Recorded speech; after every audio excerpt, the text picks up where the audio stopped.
Bueno, pues en esta ocasión, el pensamiento que el Señor había puesto en mi corazón desde hace algún tiempo, lo vamos a encontrar en el Evangelio de Mateo, capítulo 6, versículos del 25 al 34.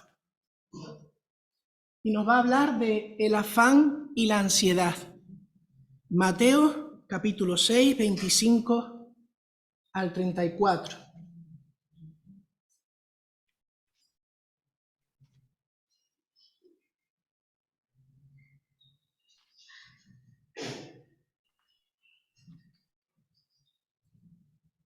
Dice así: Por tanto os digo, no os afanéis por vuestra vida, qué habéis de comer o qué habéis de beber, ni por vuestro cuerpo, qué habéis de vestir.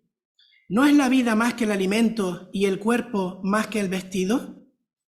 Mirad las aves del cielo, que no siembran, ni siegan, ni recogen en graneros, y vuestro Padre Celestial las alimenta. ¿No valéis vosotros mucho más que ellas? ¿Y quién de vosotros podrá, por mucho que se afane, añadir a su estatura un codo? Y por el vestido, ¿por qué os afanáis? Considerad los lirios del campo, cómo crecen, no trabajan ni hilan. Pero os digo que ni aun Salomón, con toda su gloria, se vistió así como uno de ellos. Y si la hierba del campo, que hoy es y mañana se echa en el horno, Dios la viste así, ¿no hará mucho más a vosotros, hombres de poca fe? No os afanéis, pues, diciendo, ¿qué comeremos o qué beberemos o qué vestiremos? Porque los gentiles buscan todas estas cosas, pero vuestro Padre Celestial sabe que tenéis necesidad de todas estas cosas. Mas buscad primeramente el reino de Dios y su justicia, y todas estas cosas os serán añadidas. Así que no os afanéis por el día de mañana, porque el día de mañana traerá su afán. Basta a cada día su propio mal. Pues en principio, en esta tarde, noche ya, los puntos que queríamos ver y tratar, ¿verdad?, serían el afán y la ansiedad en el siglo XXI.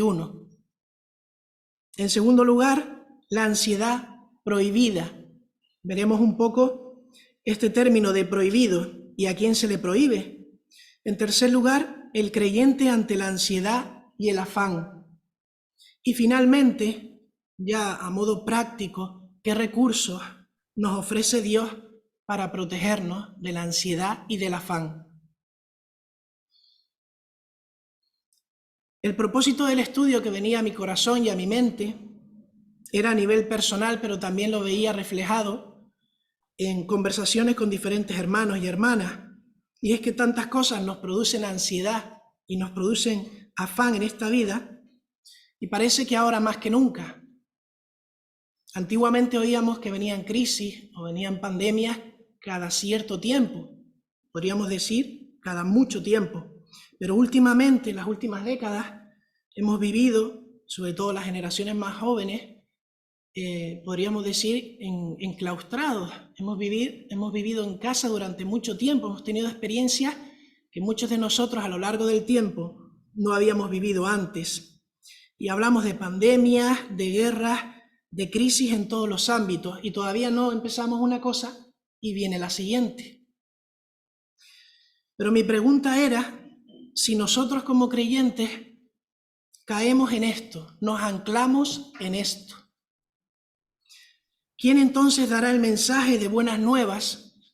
¿Dónde estará la diferencia entre los que no tienen esperanza y los que somos hijos de Dios? La obligación que tenemos como luz y como sal en este mundo, el tiempo que Dios nos ha regalado, no podemos permitirnos estar enfrascados en la ansiedad y en el afán. Y como veremos hoy, es un mandato. A veces en nuestras cabezas podemos pensar que en función de mi situación, pues tengo más margen, pero veremos que no importa la situación que Dios nos ha puesto delante, no hay opción. Es un mandato. Vivir en una situación de ansiedad o afán constante es un peligro para el creyente. Y en ocasiones pensaba, sobre todo mirando a personas que tengo a mi alrededor, pues muchas veces podrían ver o pensar que no tenemos ninguna diferencia, que el Espíritu Santo pues parece que no mora en nosotros porque no se ve reflejado el amor, esa esperanza en estos tiempos, el gozo y la paz que deberíamos tener. Que el mundo padezca la ansiedad y el afán es comprensible, porque tienen razones para estar así, pero que un hijo de Dios lo padezca no tiene razón de ser. Y eso nos va a hablar de la confianza plena que tenemos en Dios. Ahora bien, el afán y la ansiedad en el siglo XXI veíamos al principio en la estructura.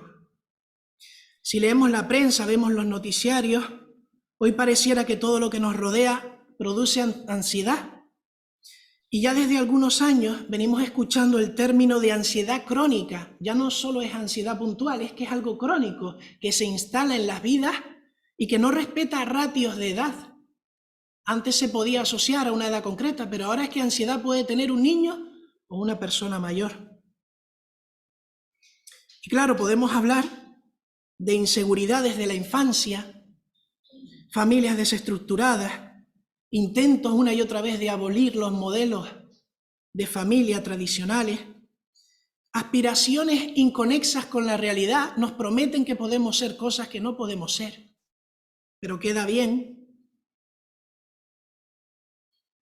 Diferentes cosas van a hacer que padezcamos ansiedad. Hasta un accidente que nos cambia la vida de un día a otro. Ahora bien, tenemos que decir que la ansiedad no es mala en esencia. ¿Qué es la ansiedad?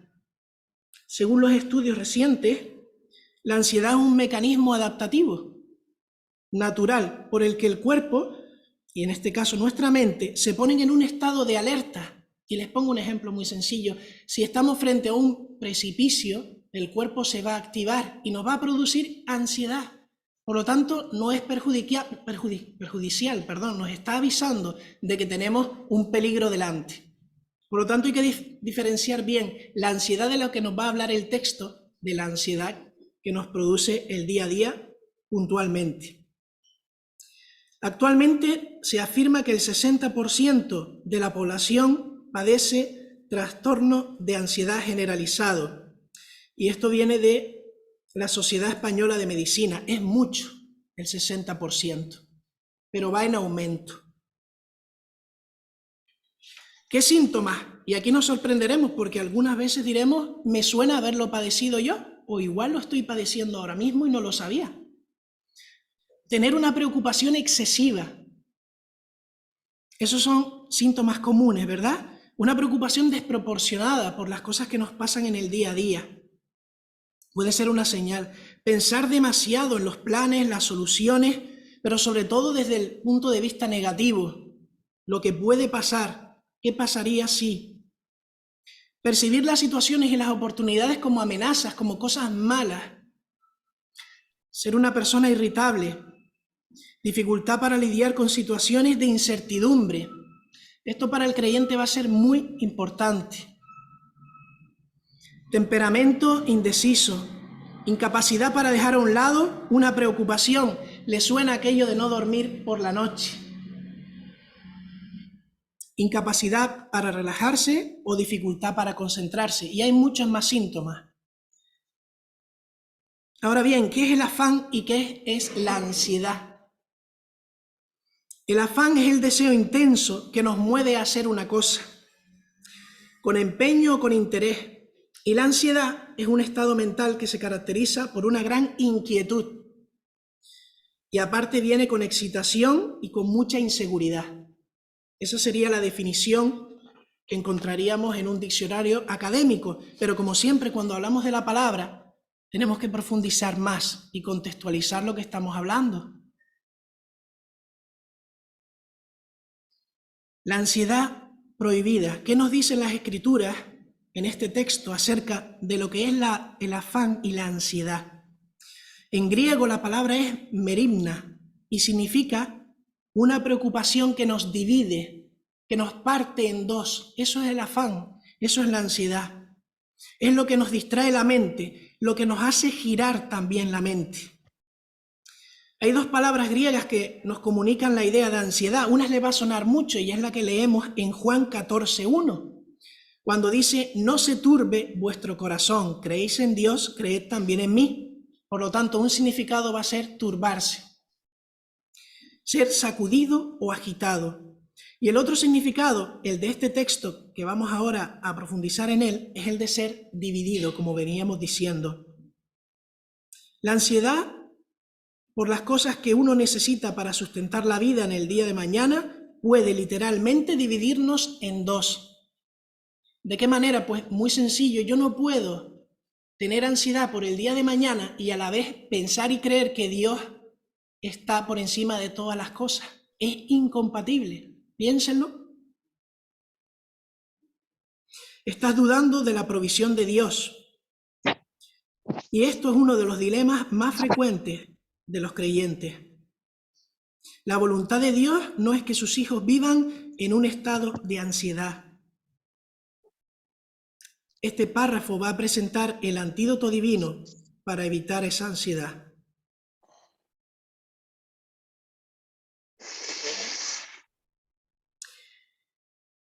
Pensamos por un momento que la ansiedad muchas veces la relacionamos a un perfil concreto o al afán y decimos y nos engañamos que el afán o la ansiedad es para personas pues pobres o que no tienen riquezas.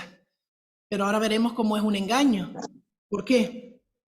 Porque la persona que no tiene riquezas o ansía tenerlas está afanado para conseguirlas.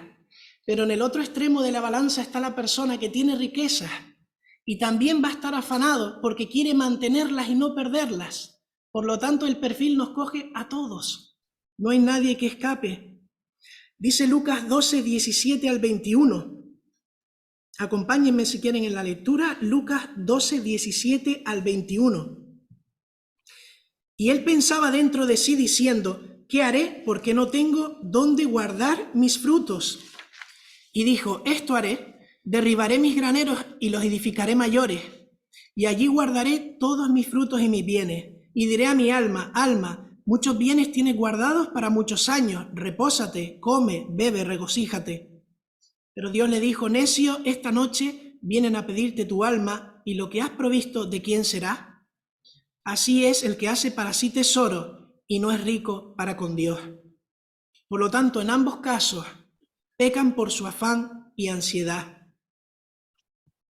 Si bien hemos comprobado que la preocupación por el exceso de bienes materiales y los afanes diarios no agrada a Dios, alguien podría pensar que hacer todo lo contrario es lo que nos está pidiendo el texto.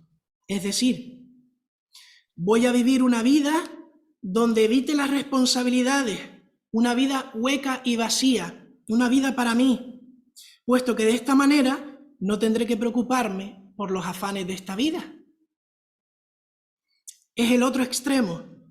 Estaríamos hablando de una despreocupación total sobre los asuntos del día a día. Pues permítanme decirles que el texto tampoco nos invita a esto. No tenemos que ser negligentes, puesto que existen preocupaciones lícitas y Dios nos ha dado la capacidad de planificar y actuar en responsabilidad.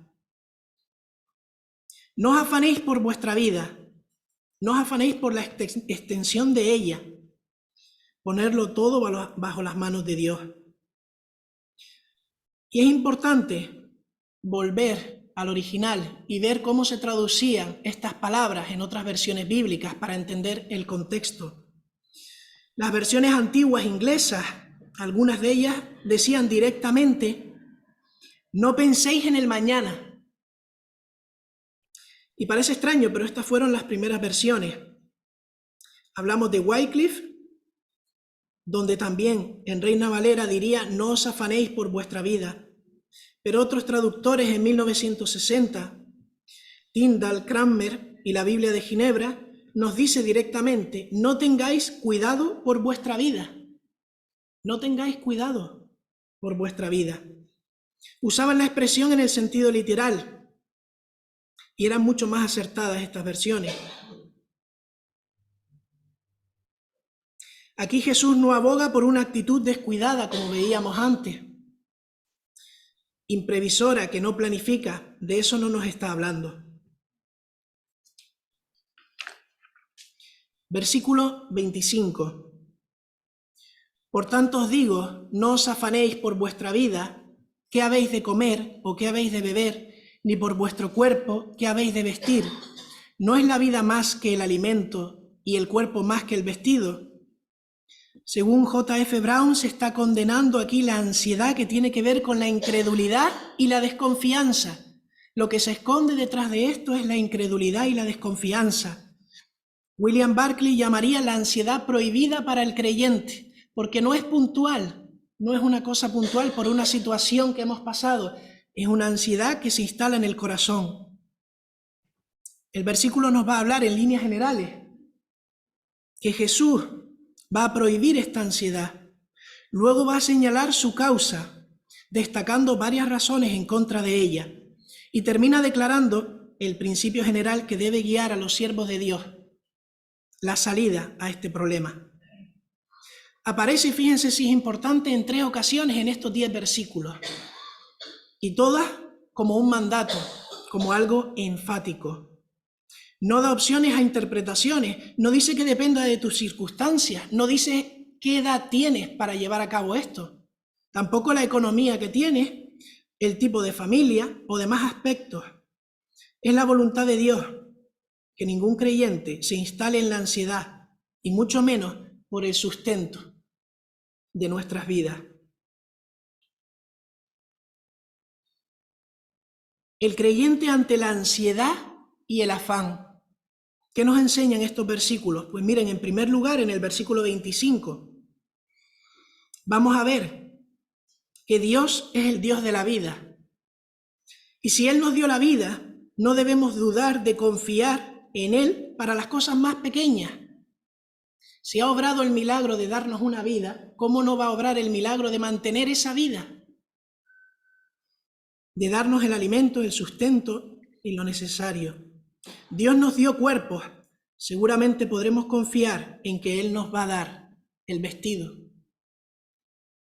Si alguien nos hiciera un regalo de precio incalculable, seguro que no se trataría de una persona tacaña o mezquina y descuidada.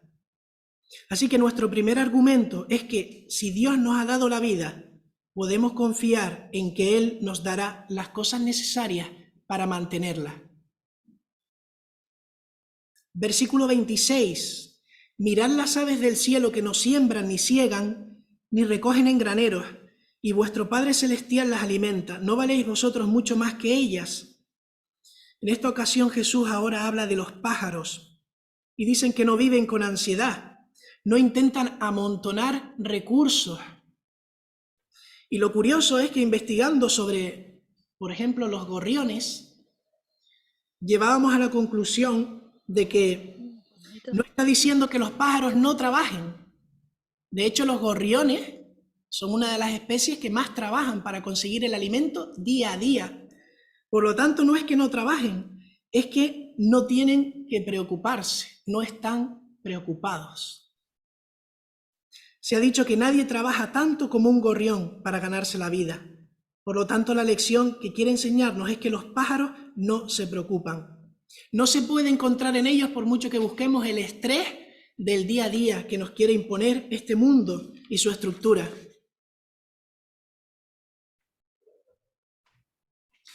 ¿Quién de vosotros, versículo 27, podrá, por mucho que se afane, añadir a su estatura un codo? Y entramos en el tercer argumento. La preocupación en estos niveles es inútil, no tiene sentido. Los eruditos dicen que aquí se puede estar hablando de la edad, no necesariamente de la estatura, puesto que un codo son aproximadamente 45 centímetros y soñar o querer tener 45 centímetros más no es muy usual, pero también nos valdría si fuera el caso. En el tema de ser la edad, que es una de las posibles interpretaciones, sería el mismo fin. No podemos tener ansiedad ni con la estatura ni con la edad, no depende de nosotros por mucho que nos empeñemos. La ansiedad, en este caso, no es fructífera, pues no produce resultados positivos en nuestra vida cristiana. No nos empeñemos.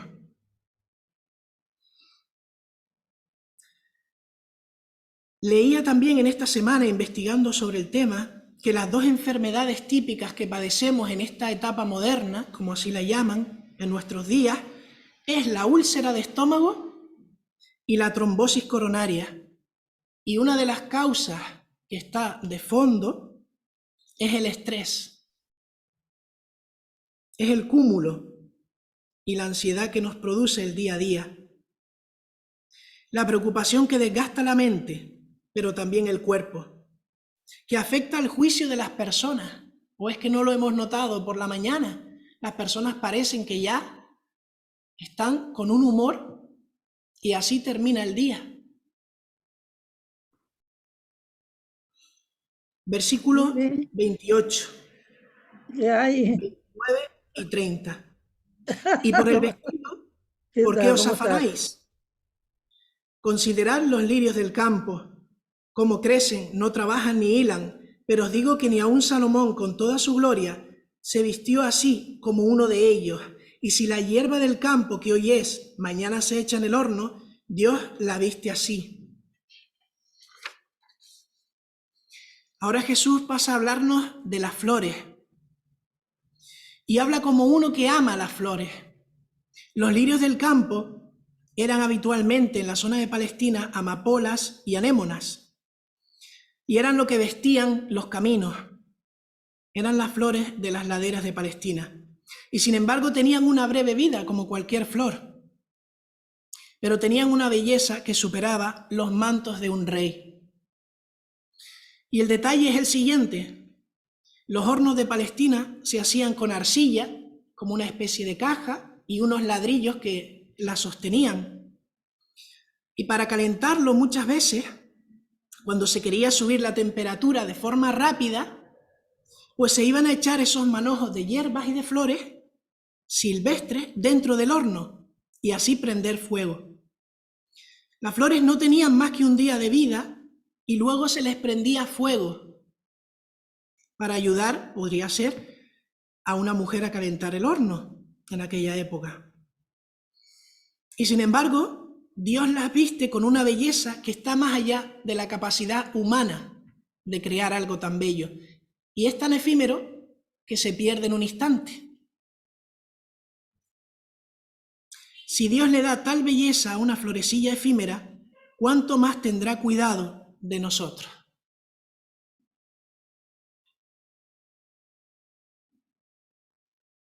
El Dios que creó las aves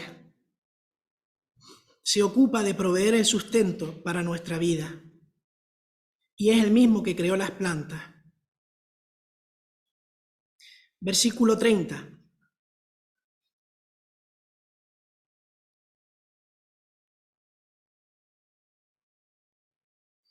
¿No hará mucho más a vosotros, hombres de poca fe? La segunda parte del versículo 30. ¿No hará mucho más a vosotros, hombres de poca fe? Fíjense que la causa de la ansiedad se encuentra en la expresión del verso hombres de poca fe. Hay más ejemplos en los evangelios sobre la poca fe. ¿Se acuerdan de los discípulos cuando vino la tempestad? También cuando Pedro quiso caminar sobre las aguas, cómo flaquearon sus fuerzas y su fe. Y es que vivimos desde hace algunos años en tiempos donde puede llegar a flaquear nuestra fe. Siempre hubo crisis, pero como decíamos al principio, la impresión es que se van multiplicando. Además que ya no las limitamos solo al tema económico, sino que también hablamos de crisis a nivel social, de valores, crisis energética, crisis medioambiental y un sinfín de crisis más que cada día nos bombardea. Podríamos seguir un buen rato hablando de crisis. La ansiedad resultante a tanta crisis que nos rodea es tema de conversación en las calles y se habla de todos los ámbitos. Pero ¿saben una cosa? Lo que nos dice Jesús nos dice: no hay crisis para el siervo de Dios. de la única crisis que tenemos que preocuparnos mucho es de la crisis de fe. ¿Cuándo hemos olvidado que Dios es el creador y sustentador de todas las cosas? ¿En qué momento nos hemos convertido en expertos para tomar el lugar de Dios? ¿Acaso no tiene Dios el control, y siempre lo tuvo, de todas las cosas que pasan y de aquellas que no pasan también? A nivel macro y a nivel micro, Dios ha puesto todo bajo la sujeción de Cristo. 1 Corintios 15, 27, porque Dios ha puesto todo en sujeción bajo sus pies. Versículos 31 y 32. No os afanéis pues diciendo que comeremos o que beberemos o que vestiremos, porque los gentiles buscan todas estas cosas, pero vuestro Padre Celestial sabe que tenéis necesidad de todas estas cosas. Otro de los argumentos por los que no tenemos que caer en la ansiedad y el afán es porque esto es característico de los paganos, de aquellas personas que no reconocen a Dios. La preocupación, por lo tanto, en esencia para nosotros es desconfiar directamente de Dios. Y tal desconfianza se puede entender de un pagano o incluso de un ateo, pero de un hijo de Dios que llama a Dios su Padre, no. El cristiano no debe preocuparse en exceso porque cree en el amor de Dios. Y por otro lado, es incompatible con nuestra posición como hijos de Dios. Una vez que nos convertimos, dejamos el viejo hombre atrás. Por lo tanto, ahora nuestra posición como hijos de Dios no es compatible con la desconfianza al Padre. Es una característica propia del incrédulo. Pero la ansiedad de parte de un súbdito del rey no es decorosa. Es una deshonra para su padre, pues indicaría que su Dios no quiere o no puede proveer sus necesidades.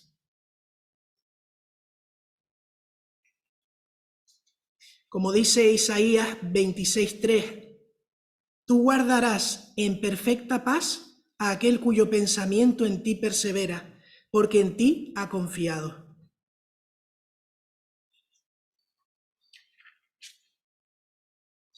Y es que los gentiles buscan ansiosamente algo que no pueden encontrar fuera de Dios. Da igual la época o la cultura. De la misma forma que nosotros buscábamos en otro tiempo llenar ese vacío con bienes, con experiencias, con relaciones, antes de conocer a Cristo. Por lo tanto, no podemos volver a eso. Y es que los que rechazan a Dios no tienen otra alternativa que buscar con afán y ansiedad satisfacer sus necesidades en esta vida. Pero los creyentes no tienen necesidad de vivir preocupados y ansiosos, pues están confiados en el Padre Celestial, que provee para sus necesidades, porque Él sabe lo que necesitamos. Dios ha prometido la comida y el vestido. Podemos esperarlos con toda confianza. ¿Acaso no ha cumplido Dios todas sus promesas hasta hoy? ¿Por qué vamos a desconfiar? Versículo 33. Mas buscad primeramente el reino de Dios y su justicia, y todas estas cosas os serán añadidas.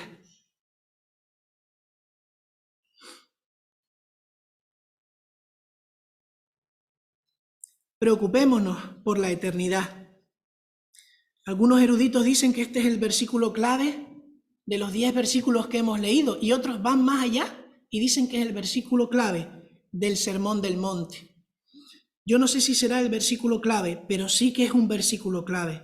Mas buscad primeramente el reino de Dios y su justicia, y todas estas cosas os serán añadidas. Y es importante matizar varias cosas porque se suele interpretar mal. Cuando hablamos de que todas las cosas serán añadidas, pero vamos a empezar por el principio. El mandato del rey y la voluntad de Dios para todo súbdito del reino es que busque el reino. Esta búsqueda debe ser continua, no los fines de semana ni en función de la situación que tenga actualmente, por mucho que a veces nos cueste.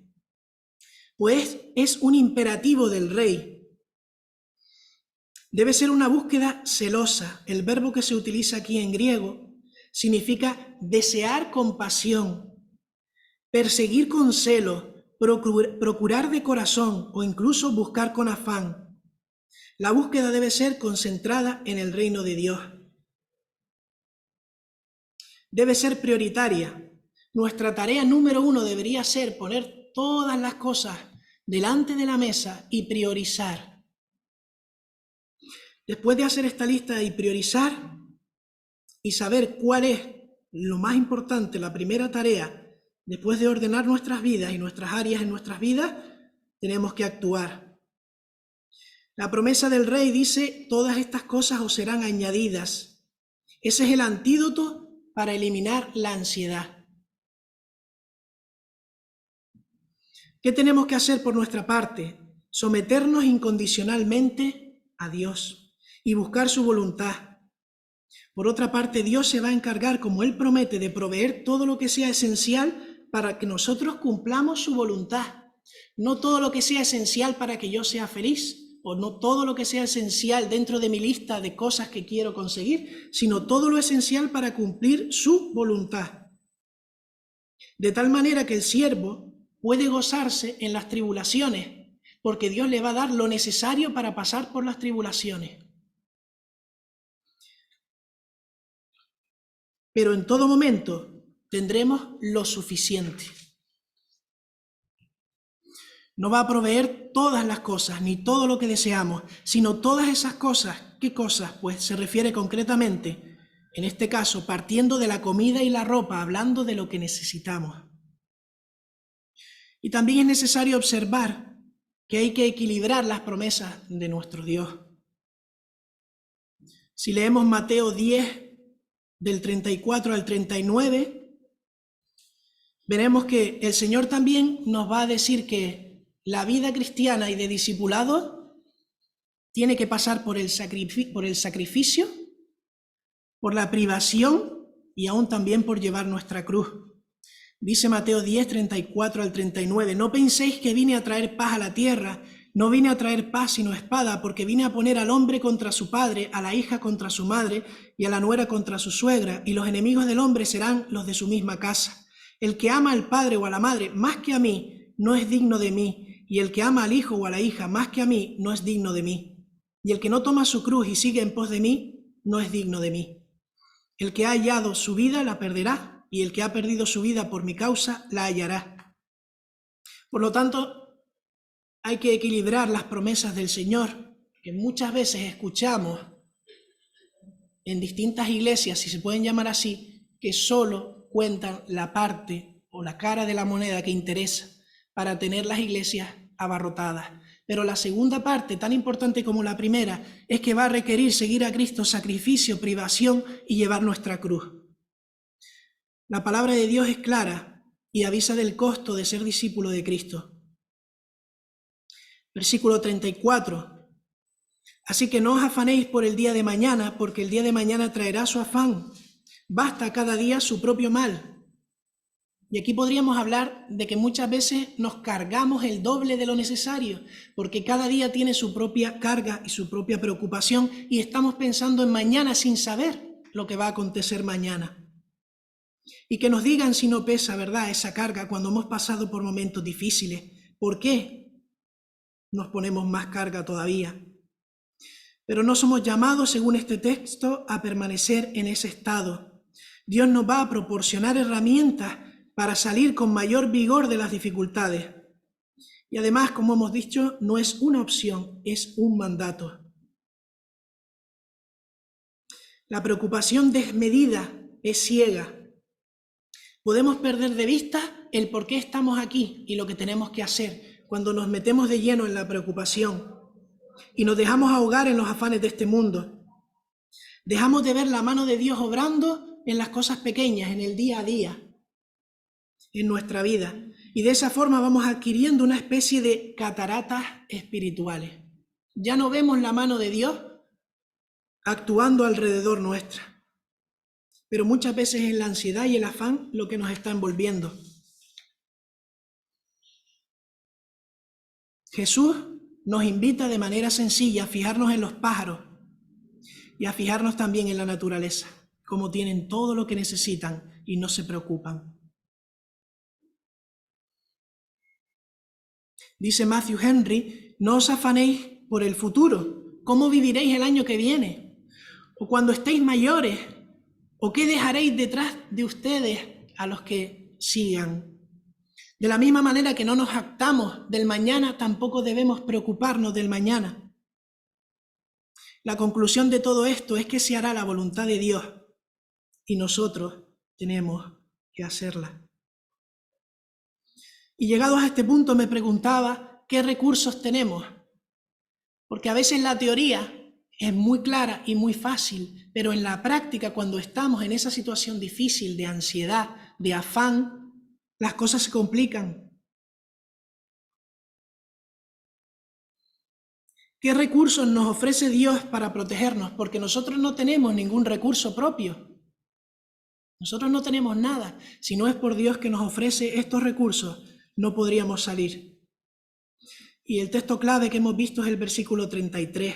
Vamos a hacer ahí un zoom y vamos a ver lo que dice el versículo. Dice, buscad primeramente el reino de Dios. Tenemos que concentrarnos y priorizar el reino de Dios. Es aceptar y hacer, no solo hacer. La voluntad de Dios es la manera real de derrotar las preocupaciones, no mi voluntad.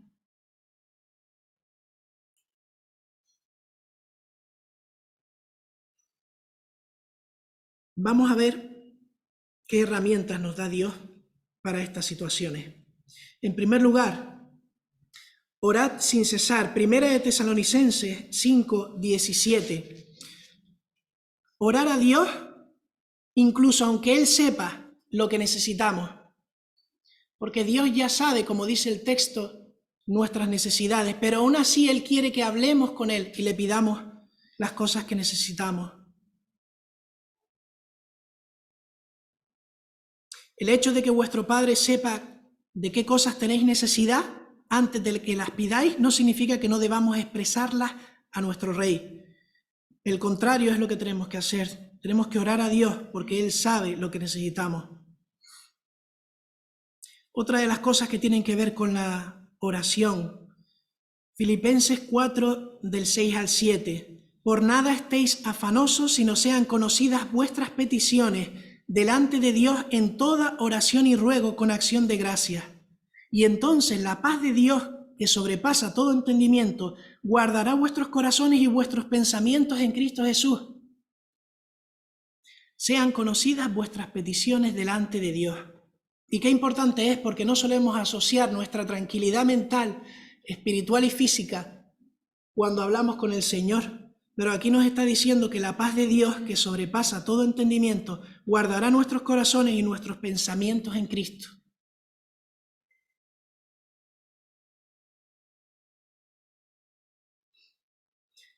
Un segundo recurso sería el de leer la palabra de Dios. Salmo 119, 28. Se deshace mi alma de ansiedad. Susténtame según tu palabra. El hombre se deshace de ansiedad por el pecado. Hasta el espíritu paciente puede deshacerse sintiendo la aflicción, un dolor muy grande. Y lo único que podemos hacer es estar en las manos de Dios. Dice el salmista, susténtame según tu palabra, porque ya sabe que no hay otra cosa fuera de su palabra que le pueda dar esa paz. El Salmo 119, 105 dice, lámparas a mis pies tu palabra y lumbrera a mi camino. La palabra de Dios nos va a dirigir en las obras que hagamos, en el camino de esta vida. Sin duda, el mundo es un lugar tenebroso si no abrimos nuestra palabra de Dios.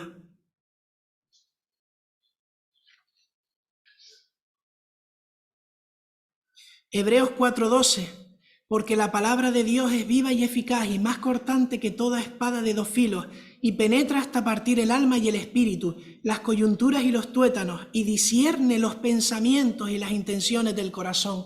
Queremos autoevaluarnos, queremos saber cómo estamos. no hagamos un test. Abramos la palabra de Dios, que es un espejo.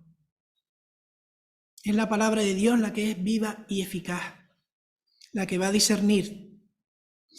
Las Sagradas Escrituras son la palabra de Dios, y cuando Dios la instala por su Espíritu en nosotros, nos convence poderosamente, no solo de pecado, nos da consuelo y aliento, más que cualquier otra cosa. Un tercer recurso que podemos ver en el texto es descansar en sus promesas. Primera de Pedro 5:7, echa toda ansiedad sobre Él, echando toda vuestra ansiedad sobre Él, porque Él tiene cuidado de vosotros. Ya sea que tengas preocupaciones personales hoy, en esta noche, que tengas angustias familiares, que tengas miedo por el presente o incluso por el futuro, una enfermedad, tengas miedo de ti mismo o de otra persona, el Señor está con nosotros. Es el remedio para esa ansiedad y ese afán.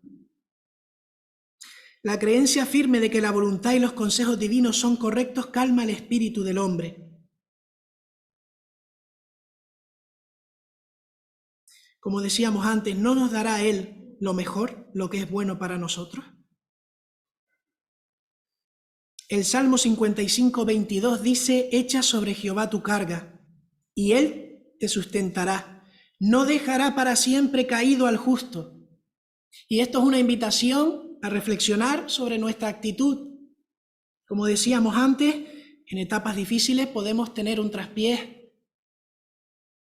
podemos tener ansiedad puntual, pero no podemos quedarnos ahí.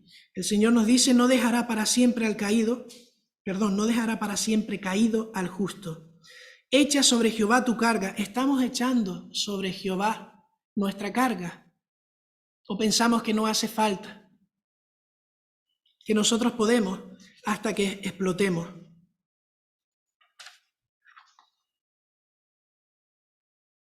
Y es que la carga de aflicciones es muy pesada y el Señor lo sabía, especialmente cuando va junta con la tentación de Satanás, que sabe dónde están nuestras debilidades y va a atacarnos en esos momentos.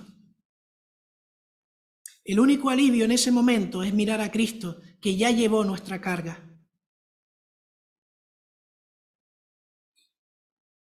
Él sabe lo mejor para nosotros.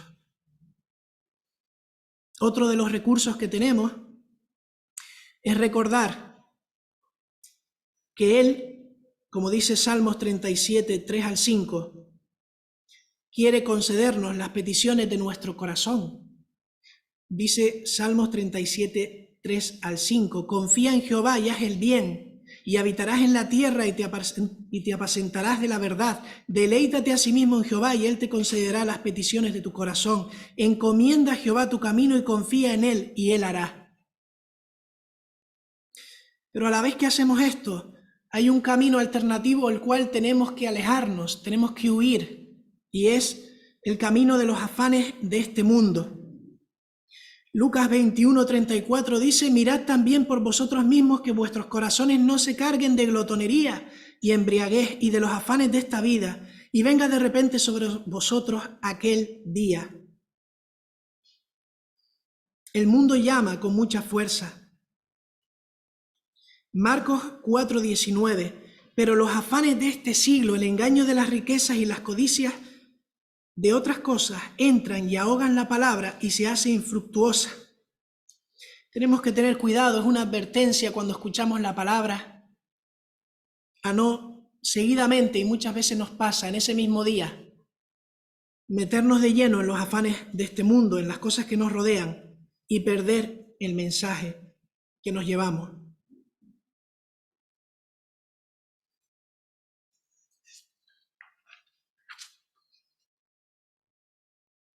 Y casi terminando, otro de los recursos que nos enseña Pablo es el de ejercitar el contentamiento. Y me gustaría que me acompañaran a 1 de Timoteo 6, del 6 al 10. ¿Qué es eso del contentamiento?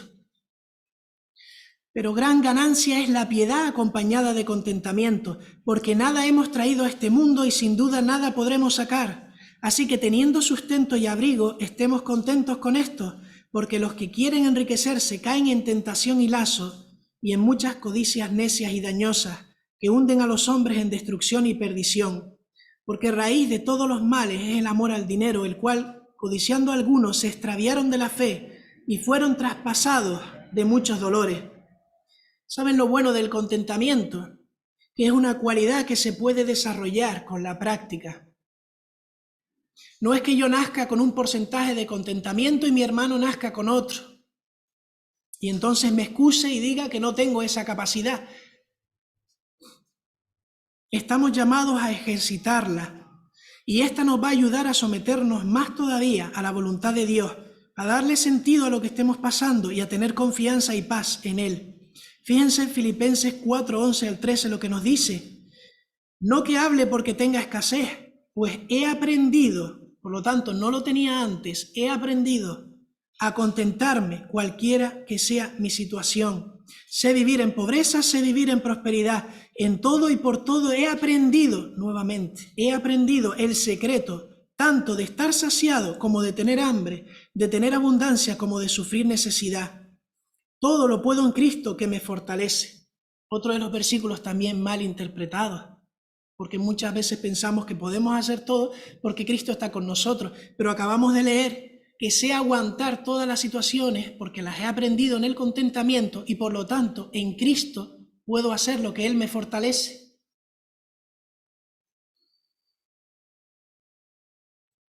Y ya para ir terminando, a modo de reflexión final, queridos hermanos, como hemos visto, la antesala de la ansiedad y el afán, lo que precede muchas veces es la falta de fe. Llenamos ese hueco con teorías, con estudios, con conspiraciones, lo que queramos, pero al final es falta de fe. De manera enfática el Maestro nos exhorta a confiar en la providencia de Dios, que trabajemos, pero que no nos preocupemos de otra cosa que no sea el reino de Dios. De esta forma, todas las demás cosas, y subrayamos aquellas que son necesarias según el propósito de Dios para nuestras vidas, se irán añadiendo. Aprendamos, como el apóstol, a contentarnos con la situación que Dios pone en nuestra vida, en todas ellas, aunque no tengamos razones, aunque tengamos muchos interrogantes. Quien tiene el control es Dios, y existe un propósito bueno para nosotros. Mientras esto está ocurriendo, no dejemos de orar, no dejemos de abrir nuestra Biblia, no dejemos de confiar y aferrarnos en las promesas, así como huir de los afanes de esta vida, que continuamente nos están ofreciendo un billete muy atractivo para subir al tren de este mundo, continuamente. Pero en cambio, el viajar con Dios como maquinista nos produce paz.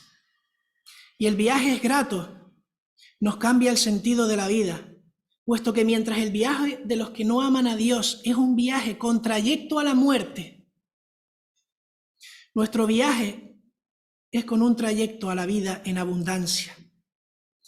Y terminamos, y en este caso afirmamos que hasta la muerte, que es un tema tabú en nuestra sociedad, por excelencia, y que tanta ansiedad produce en las personas que no conocen a Dios, se convierte para el Hijo de Dios en una puerta hacia el firmamento. ¡Qué maravilla! Que con cada día que pase no vamos de camino hacia la muerte, hacia el fin, hacia el ocaso, sino con cada día que pasa vamos hacia la vida. Pues que el Señor bendiga su palabra. Amén.